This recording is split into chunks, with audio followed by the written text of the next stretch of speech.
Bagaimana jika Amerika dan Israel benar-benar menyerang Teheran? Apakah Iran akan berdiri sendirian? Ataukah Rusia sudah menyiapkan langkah besar di balik layar?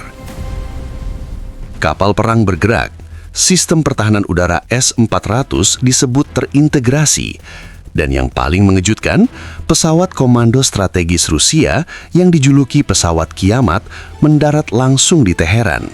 Apakah ini sinyal bahwa Moskow siap pasang badan? Usai menggelar latihan militer bersama, Rusia semakin menguatkan pijakannya di Timur Tengah sembari menegaskan posisi sebagai mitra strategis Iran.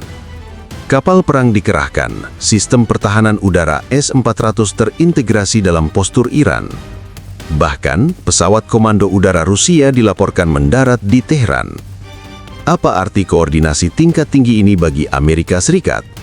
Video ini akan membahas garis merah yang ditetapkan Rusia hingga peningkatan risiko yang muncul untuk melihat seberapa jauh Moskow mendukung Iran sekaligus menantang kehadiran Amerika di kawasan.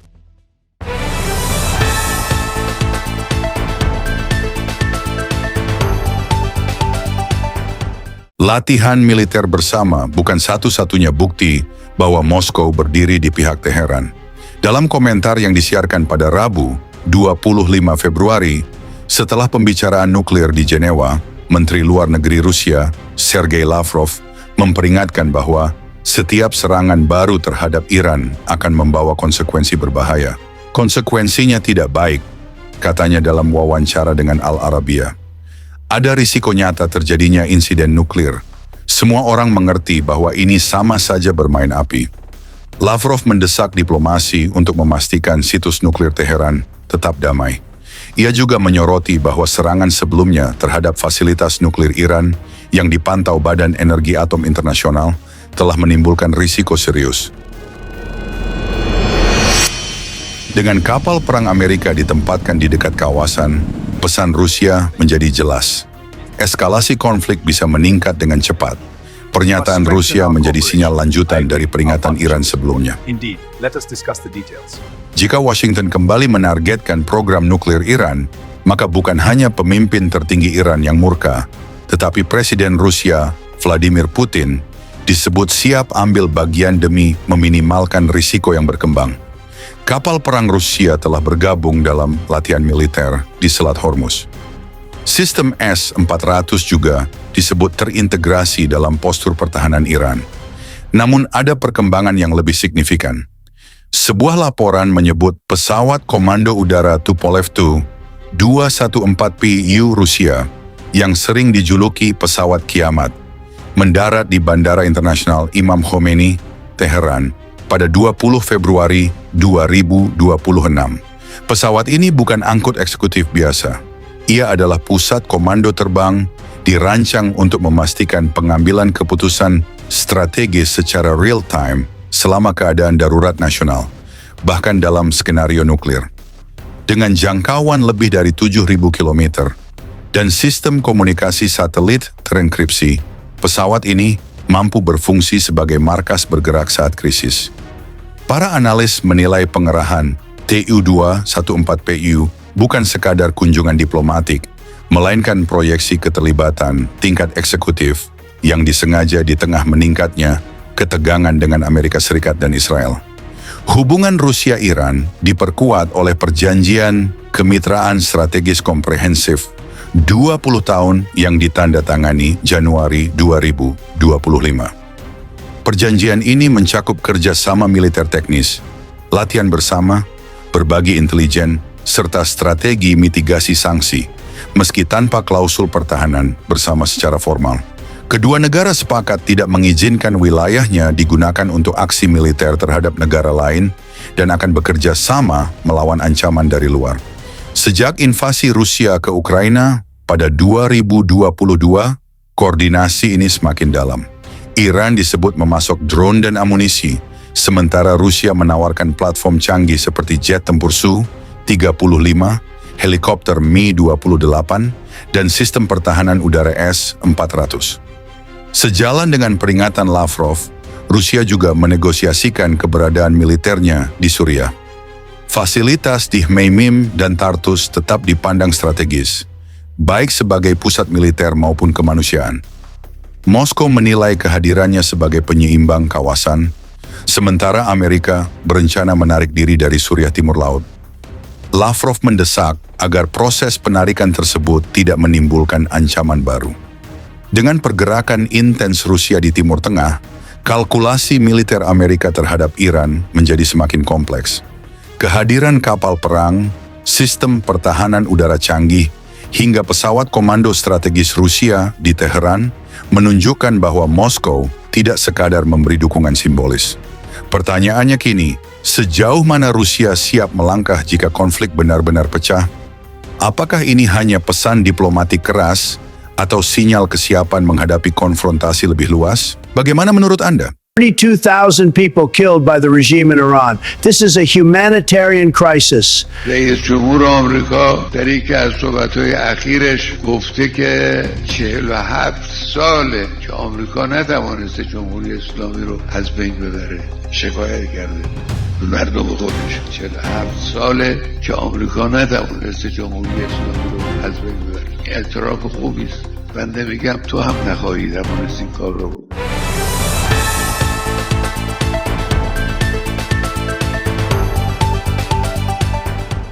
Dunia terus berbicara tentang perang, tentang kapal perang yang bergerak, tentang sistem pertahanan yang diaktifkan, tentang negara-negara besar yang saling memberi peringatan. Ketika berita dipenuhi ancaman, pertanyaannya bukan hanya soal strategi militer. Pertanyaannya adalah, di mana posisi hati kita? Alkitab sudah lama memperingatkan bahwa bangsa akan bangkit melawan bangsa. Ketegangan, konflik, dan ancaman bukanlah hal baru dalam sejarah manusia. Namun firman Tuhan memberi perspektif yang berbeda. Mazmur 20 ayat 8. Orang ini memegahkan kereta dan orang itu memegahkan kuda. Tetapi kita bermegah dalam nama Tuhan, Allah kita. Dunia mungkin mengandalkan senjata. Negara mungkin mengandalkan aliansi. Pemimpin mungkin mengandalkan kekuatan militer. Tetapi orang percaya dipanggil untuk mengandalkan Tuhan. Ketika negara-negara menetapkan garis merah, Tuhan tetap berdaulat di atas segala batas politik. Ketika sistem pertahanan diintegrasikan, perlindungan sejati tetap datang dari Dia. Di tengah ketegangan dunia, orang percaya dipanggil untuk hidup dengan perspektif kekekalan. Ibrani 12 ayat 28.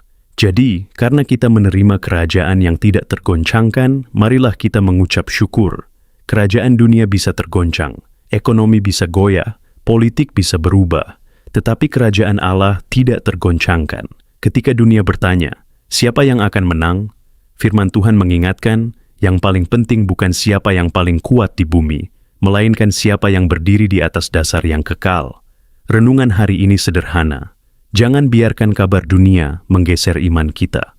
Jangan biarkan ketegangan global menghapus damai di hati. Karena Tuhan tetap berdaulat, bahkan ketika dunia terasa tidak stabil. Ketika dunia bertanya, siapa yang akan berdiri bersama siapa? Orang percaya menjawab, Tuhan berdiri bersama umatnya. Apapun yang terjadi di panggung dunia, Tuhan tetap di takhtanya, dan itu cukup.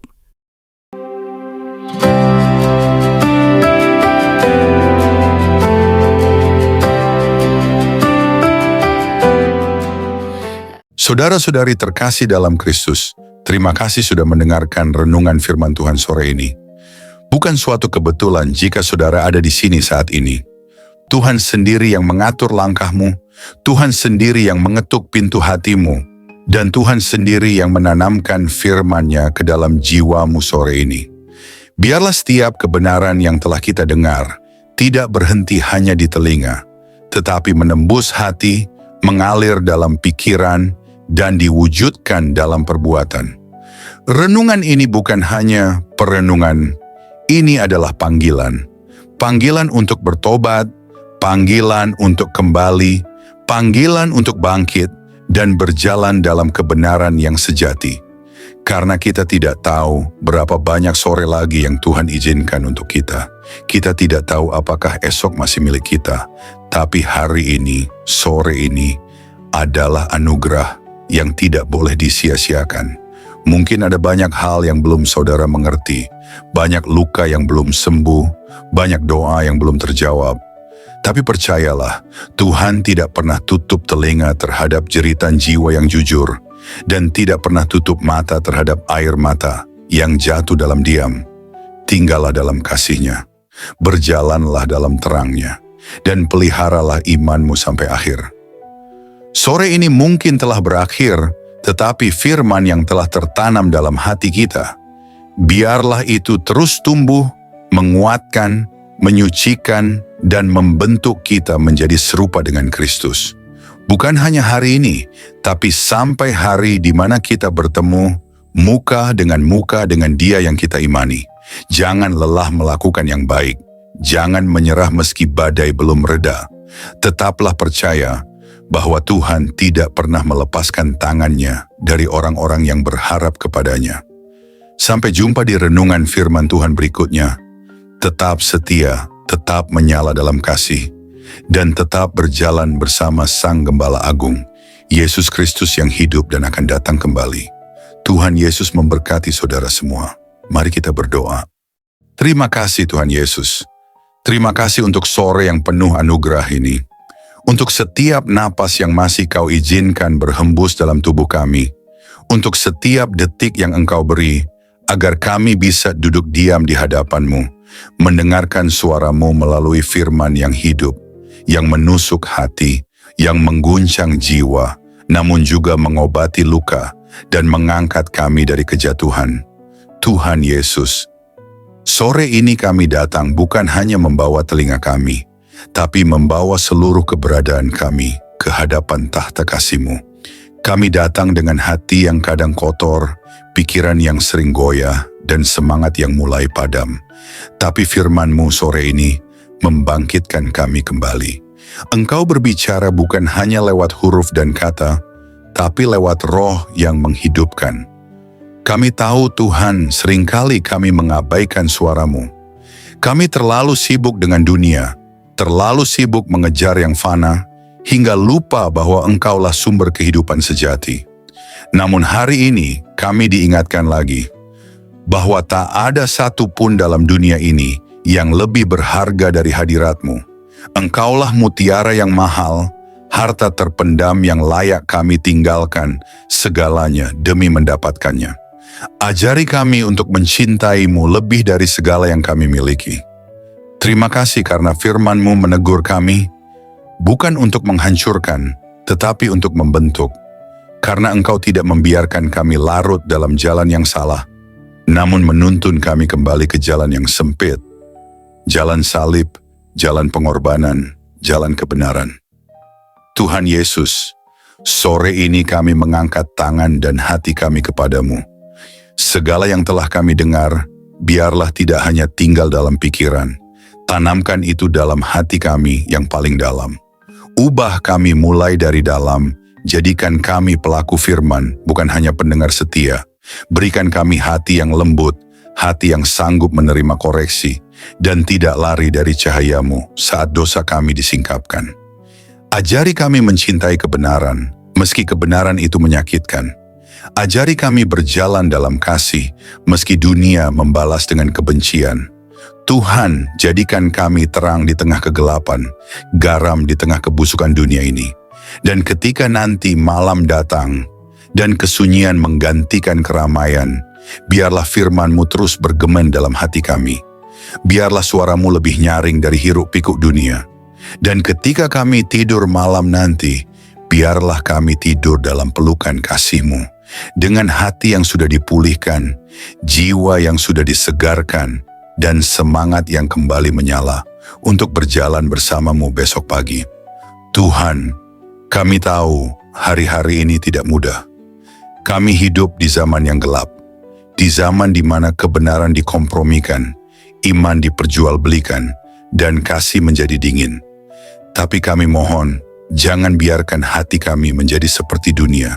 Teguhkan kami, tanamkan keberanian dalam jiwa kami. Berikan kami api dari surga yang tidak padam, untuk tetap setia sampai akhir.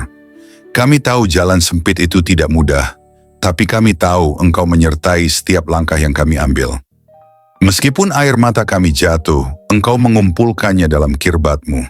Meskipun kami berjalan dalam lembah kelam, Engkau tetap setia menggandeng tangan kami. Kami tidak sendiri, kami tidak ditinggalkan. Berkati setiap orang yang mendengar renungan sore ini, Dimanapun mereka berada, apapun pergumulan mereka, biarlah kasih-Mu menjamah dan menjawab mereka satu persatu. Angkat yang tertunduk, pulihkan yang remuk, dan kuatkan yang nyaris menyerah. Sore ini, kami pulang dari hadapan firman-Mu, bukan sebagai orang yang sama, tapi sebagai orang yang telah disentuh surga. Kami pulang dengan damai, kami pulang dengan harapan baru, kami pulang dengan keyakinan bahwa Engkau tetap berdaulat di atas segala hal yang tidak kami mengerti. Dan jika malam ini adalah malam terakhir kami di dunia ini, biarlah kami ditemukan tetap setia, tetap percaya, dan tetap memandang wajah-Mu. Kami rindu saat Engkau datang kembali, Tuhan. Kami rindu melihat langit terbelah, malaikat meniup sangkakala, dan Engkau turun dengan kemuliaan. Jadikan kami mempelai yang siap. Jadikan kami gereja yang berjaga-jaga. Jadikan kami umat yang tidak tertidur. Kami tidak ingin Engkau datang tiba-tiba, dan kami masih bermain-main dengan dunia. Bangunkan kami, Tuhan. Sadarkan kami, segarkan kami, dan kuduskan kami hari demi hari. Terima kasih Tuhan Yesus. Segala pujian hanya bagi-Mu, segala kemuliaan hanya bagi nama-Mu, dan segala hidup kami hanya bagi kehendak-Mu. Dalam nama Tuhan Yesus Kristus, Tuhan yang hidup, Tuhan yang akan datang kembali, kami menutup renungan sore ini dengan penuh syukur dan kerendahan hati. Amin. Mari kita berdoa. Bapa kami. Bapa kami yang di sorga, dikuduskanlah nama-Mu. Datanglah kerajaan-Mu, jadilah kehendak-Mu di bumi seperti di sorga. Berikanlah kami pada hari ini makanan kami yang secukupnya. Dan ampunilah kami akan kesalahan kami, seperti kami juga mengampuni orang yang bersalah kepada kami. Dan janganlah membawa kami ke dalam pencobaan, tetapi lepaskanlah kami daripada yang jahat. Karena Engkaulah yang mempunyai kerajaan dan kuasa dan kemuliaan sampai selama-lamanya. Amin.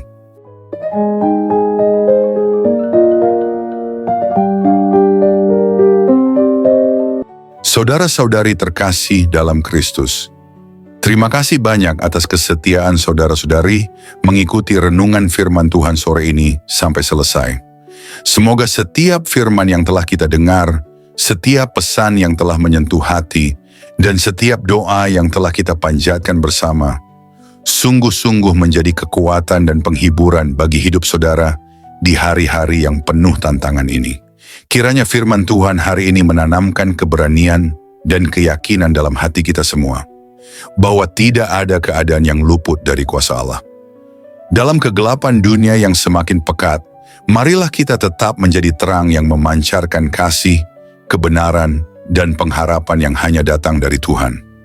Jangan pernah menyerah, sebab Tuhan berjalan bersama kita, menuntun langkah kita, dan membukakan jalan saat kita merasa terjebak dan buntu. Ingatlah bahwa di setiap pergumulan ada pertolongan Allah yang siap datang, dan dalam setiap tangisan ada penghiburan yang dari surga.